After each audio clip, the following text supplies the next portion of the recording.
بسم اللہ الرحمن الرحیم۔ شروع اللہ تعالیٰ کے بابرکت نام سے جو بڑا مہربان اور نہایت رحم کرنے والا ہے۔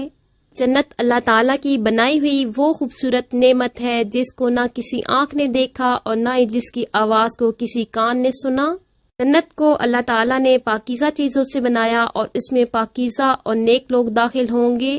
لیکن کیا آپ جانتے ہیں کہ دنیا میں ایک ایسا کتا بھی ہے جو اپنی اصل کے اعتبار سے ناپاک اور نجس ہے، لیکن اس کے باوجود اللہ تعالیٰ بروز قیامت اس کتے کو جنت میں داخل فرمائے گا۔ پیارے دوستو، کیا آپ جانتے ہیں کہ یہ کتا کون ہے اور اس کتے نے کون سا ایسا عمل کیا ہے جو اللہ تعالیٰ کو اتنا پسند آیا کہ اللہ تعالیٰ نے اس کتے کی ناپاکی کو بھی نہ دیکھا اور اس کو جنت کی بشارت دے دی؟ اور یہ کتا کیوں 300 سال تک سوتا رہا؟ ان تمام تر سوالات کے جوابات قرآن و حدیث کی روشنی میں آج کی اس ویڈیو میں ہم آپ کو بتائیں گے، لہٰذا آپ سے گزارش ہے کہ ویڈیو کو آخر تک ضرور دیکھیے گا۔ پیارے دوستو، بروز قیامت جنت میں صرف وہی لوگ داخل ہو سکیں گے جو اس دنیا میں اللہ تعالیٰ اور اس کے رسول کو راضی کر کے جائیں گے۔ قیامت والے دن وہی لوگ کامیاب ہوں گے۔ جنت کے اندر کوئی بھی حرام اور ناپاک جانور داخل نہیں ہو سکے گا۔ پیارے دوستو، اسلام کے اندر کتے کو ناپاک اور نجس العین کس وجہ سے کہا گیا ہے؟ اس کے متعلق 3 روایات ہیں کہ کتے کو کن وجوہات کی وجہ سے نجس اور حرام کہا گیا ہے۔ نمبر 1، کتے کے اندر یہ بری خصلت پائی جاتی ہے کہ یہ کتا ساری رات جاگتا ہے، اور جب اللہ تعالیٰ کی رحمتوں کا نزول ہونا شروع ہوتا ہے اور وہ وقت شروع ہوتا ہے تو یہ کتا سو جاتا ہے۔ اور کتے کے اندر دوسری خصلت یہ ہے کہ کتا ہمیشہ اپنے ہم جنسوں کو دیکھ کر نفرت کا اظہار کرتا ہے اور بھونکنا شروع ہو جاتا ہے۔ کتے کے اندر تیسری بری خصلت یہ ہے کہ کتے کے پاس کھانے کے لیے جو کچھ بھی ہوتا ہے اپنا کھانا کھا کر باقی کھانے پر مٹی ڈال دیتا ہے تاکہ کوئی دوسرا اس سے فائدہ حاصل نہ کر سکے اور یہ بچا ہوا کھانا کسی اور کتے کے کام نہ آ سکے۔ پیارے دوستو، اب بات کرتے ہیں اس کتے کے بارے میں جس کے اندر یہ تمام خصلتیں ہونے کے باوجود بھی اللہ تعالیٰ اس کو جنت میں داخل کرے گا۔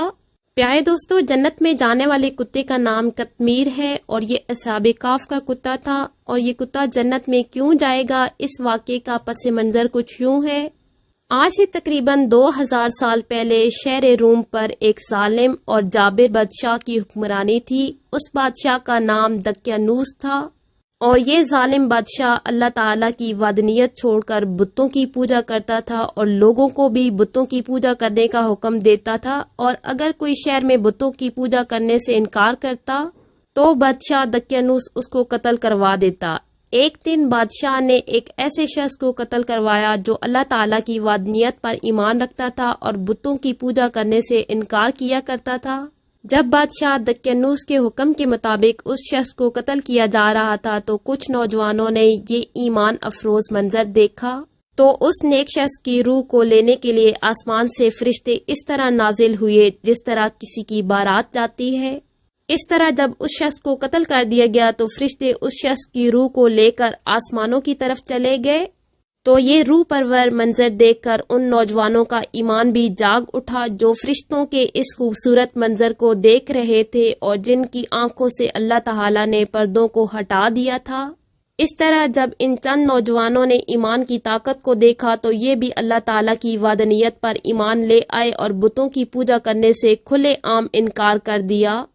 ان ایمان لانے والے نوجوانوں کی تعداد کے متعلق حضرت علی رضی اللہ تعالی عنہ ارشاد فرماتے ہیں کہ اس دور میں ایمان لانے والے نوجوانوں کی تعداد 6 تھی، جن کے نام یہ ہیں: یملیخا، مکسلمینا، مسلینا، مرنوش، برنوش اور شالنوش۔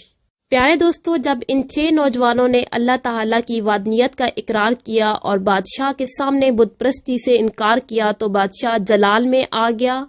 اس وقت بادشاہ نے ان نوجوانوں کو 3 دن کی مہلت دی کہ وہ 3 دن کے اندر اندر اللہ تعالیٰ کی وحدانیت کو چھوڑ دیں ورنہ ان کو قتل کر دیا جائے گا۔ لیکن جو منظر یہ نوجوان دیکھ چکے تھے، اس منظر کو دیکھنے کے بعد کوئی بھی ایمان والا پیچھے نہیں ہٹتا، چاہے جان ہی کیوں نہ چلی جائے۔ لہٰذا جب مہلت کا 3را دن شروع ہوا تو ان نوجوانوں نے آپس میں مشورہ کیا کہ وہ اس شہر کو چھوڑ کر کہیں دور چلے جائیں اور وہاں جا کر اللہ تعالیٰ کی عبادت کریں اور اس طرح سے بادشاہ کے قتل سے بھی بچ جائیں گے۔ چنانچہ یہ نوجوان اپنی ضرورت کا سامان لے کر وہاں سے چلے گئے۔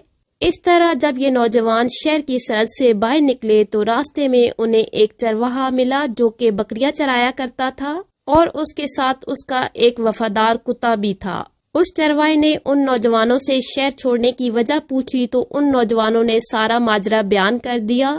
اس واقعے کو سننے کے بعد اس چرواہے کے دل کے اندر بھی ایمان کا نور چمک اٹھا اور وہ بھی اللہ تعالیٰ کی وحدانیت پر ایمان لے آیا، اور وہ چرواہا بھی ان نیک نوجوانوں کی جماعت کے ساتھ شامل ہو گیا، اور اس چرواہے کے ساتھ ایک وفادار کتا بھی تھا جس سے وہ بہت زیادہ محبت کرتا تھا۔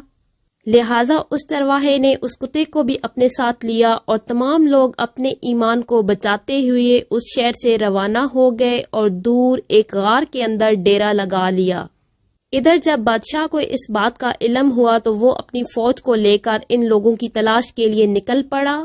جب بادشاہ اپنی فوج کو لے کر اس غار کے منہ پر پہنچا جہاں پر اصحاب کہف نے پناہ لے رکھی تھی تو بادشاہ نے دیکھا کہ ایک کتا اپنے اگلے پاؤں پھیلائے ہوئے غار کے سامنے بیٹھا ہوا ہے۔ پیارے دوستو، کتے کی یہ فطرت ہوتی ہے کہ وہ لوگوں کے ہجوم کو دیکھ کر بھونکنا شروع ہو جاتا ہے، لیکن اصحاب کہف کا کتا بادشاہ کی فوج کو دیکھنے کے باوجود بھی خاموشی سے بیٹھا رہا۔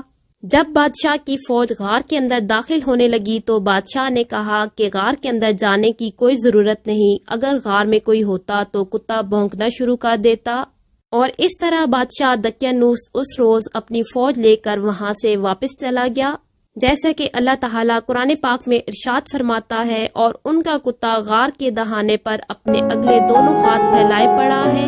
پیارے دوستو، اس طرح کتے نے اپنی بھونکنے والی فطرت کو چھوڑ کر اللہ تعالیٰ کے نیک لوگوں کی مدد کی، اور اس طرح بادشاہ دقیانوس کتے کی خاموشی کو دیکھ کر واپس چلا گیا۔ اور اس کے بعد اللہ تعالیٰ نے اصحاب کہف اور اس کتے پر ایسی خوبصورت نیند طاری کی کہ یہ لوگ 300 سال تک سوتے رہے، اور بعض روایات کے مطابق 309 سال تک سوتے رہے۔ اس طرح جب یہ 309 سال کا عرصہ سوتے ہوئے گزر گیا تو ایک نیک دل بادشاہ کی حکومت آئی جو اللہ تعالیٰ کی وحدانیت پر ایمان رکھتا تھا اور ایک خدا کی عبادت کیا کرتا تھا جس کا نام بیدروس تھا۔ اس زمانے کے لوگ اس بات پر ایمان نہیں رکھتے تھے کہ مرنے کے بعد اللہ تعالیٰ دوبارہ لوگوں کو زندہ کرے گا اور دوبارہ قیامت قائم ہوگی، اور پھر اللہ تعالیٰ ان تمام لوگوں سے حساب و کتاب لے گا جس کا اللہ تعالیٰ نے وعدہ کیا ہوا ہے۔ لیکن ان لوگوں کا عقیدہ تھا کہ جو ایک مرتبہ مر جاتا ہے وہ دوبارہ زندہ نہیں ہو سکتا۔ اس طرح وہ لوگ مرنے کے بعد اٹھائے جانے پر ایمان نہیں رکھتے تھے اور اللہ تعالیٰ کی وحدانیت کا انکار کرتے تھے۔ چنانچہ لوگوں کے اس عقیدے سے بادشاہ بیدروس بہت پریشان تھا۔ ایک دن بادشاہ بیدروس نے اللہ تعالیٰ کی بارگاہ میں رو رو کر یہ دعا کی کہ یا رب العالمین، کوئی ایسا معجزہ دکھا کہ یہ لوگ میری اس بات کو مان لیں۔ چنانچہ اللہ تعالیٰ نے اس نیک بادشاہ کی دعا کو قبول کیا، اور ایک دن ایسا ہوا کہ ایک چرواہا اپنی بکریوں کو لے کر وہاں پر اپنی بکریاں چرانے لگا جہاں اصحاب کہف سو رہے تھے۔ اس چرواہے نے اللہ کے حکم سے غار پر بنی اس دیوار کو گرا دیا۔ چنانچہ دیوار کے گرنے کے بعد اصحاب کہف نیند سے بیدار ہوئے اور غار سے باہر تشریف لے آئے۔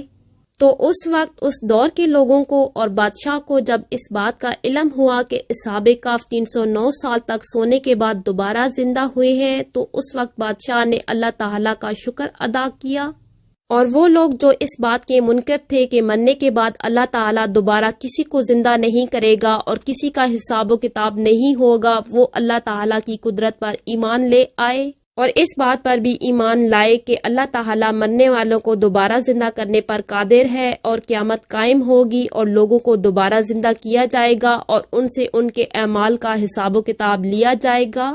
پیارے دوستو، روایات پہ آتا ہے کہ اصحاب کہف اللہ تعالیٰ کے برگزیدہ ولی تھے، اور اللہ تعالیٰ انہی ولیوں کی صحبت کی وجہ سے اس کتے کو بھی جنت عطا فرمائیں گے، اور ان نیک لوگوں کی صحبت کی وجہ سے اور اپنے بھونکنے والی عادت کو چھوڑنے کی وجہ سے اللہ تعالیٰ نے اس کتے کو بھی ان نیک لوگوں میں شامل فرما دیا۔